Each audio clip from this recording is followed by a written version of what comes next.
नमस्कार। आकाशवाणी जयपुर अजमेर से प्रस्तुत हैं प्रादेशिक समाचार।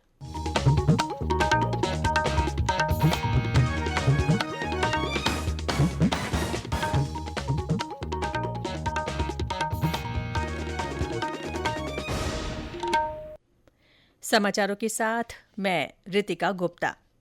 प्रधानमंत्री नरेंद्र मोदी और स्पेन के प्रधानमंत्री पेड्रो सांचेज ने आज वडोदरा में C-295 सैन्य विमान के निर्माण के लिए टाटा एयरक्राफ्ट कॉम्प्लेक्स का उद्घाटन किया।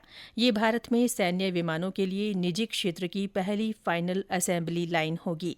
इस अवसर पर स्पेन के प्रधानमंत्री पेड्रो सांचेज ने कार्यक्रम को संबोधित किया। उन्होंने कहा कि प्रधानमंत्री नरेंद्र मोदी भारत को पावर हाउस बनाने की राह पर हैं और भारतीय कंपनियां तेजी से विकसित हो रही हैं। श्री सांचेज ने कहा कि भारत मैन्युफैक्चरिंग हब बनने की दिशा में आगे बढ़ रहा है। कार्यक्रम में प्रधानमंत्री मोदी ने कहा कि भारत स्पेन की पार्टनरशिप को नई दिशा दी जा रही है। उन्होंने कहा कि इस फैक्ट्री में बने विमान दूसरे देशों में भेजे जाएंगे और C-295 की फैक्ट्री नए भारत को दर्शाती है। इस अवसर पर दोनों नेताओं ने हवाई अड्डे से टाटा एयरक्राफ्ट कॉम्प्लेक्स तक रोड शो किया। दोनों नेताओं का स्वागत करने के लिए रोड शो में बड़ी संख्या में लोग शामिल हुए। दोनों देशों के प्रधानमंत्रियों के स्वागत के लिए रास्ते में सांस्कृतिक प्रस्तुतियों का भी आयोजन किया गया।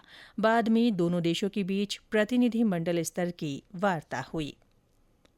राष्ट्रीय आपदा प्रबंधन प्राधिकरण NDMA आज अपना स्थापना दिवस मना रहा है।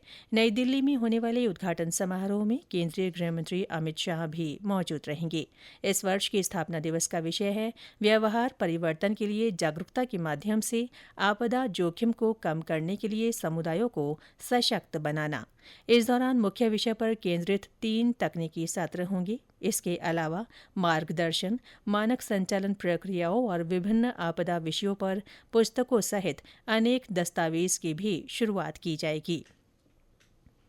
इस साल सेना कमांडरों के सम्मेलन का दूसरा चरण आज नई दिल्ली में आयोजित किया जा रहा है। पहला सम्मेलन अप्रैल में नई दिल्ली में आयोजित किया गया था, जबकि दूसरा सम्मेलन हाइब्रिड मोड में हो रहा है। रक्षा मंत्रालय ने कहा कि सम्मेलन के दूसरे चरण में उभरते भू राजनीतिक परिदृश्य पर चर्चा होगी। इसके बाद परिचालन संबंधी मामलों पर मंथन होगा। सम्मेलन के दौरान विभिन्न बोर्ड ऑफ गवर्नर्स की बैठकों में कल्याणकारी उपायों के साथ साथ सेवारत सैनिकों, दिग्गजों और उनके परिवारों की वित्तीय सुरक्षा के लिए योजनाओं पर विचार विमर्श किया जाएगा। झालावाड़ के झालरापाटन स्थित पुलिस ट्रेनिंग स्कूल में आज आरक्षी दीक्षांत समारोह संपन्न हुआ। दीक्षांत समारोह में नवारक्षी 234 पुलिसकर्मियों ने पास आउट परेड निकाली और सलामी दी। इस अवसर पर इन पुलिसकर्मियों को शपथ भी दिलाई गई। इस अवसर पर कोटा रेंज के आईजी रवि दत्त गौड़ ने पुलिसकर्मियों से शारीरिक और मानसिक रूप से मजबूत रहने और अनुशासन में रहने का आह्वान किया। कार्यक्रम में नव प्रशिक्षित पुलिसकर्मियों ने हैरत अंगेज कारनामे और व्यायाम प्रदर्शन भी किए। कार्तिक मास की एकादशी पर आज प्रदेश भर में विभिन्न धार्मिक कार्यक्रमों का आयोजन हो रहा है।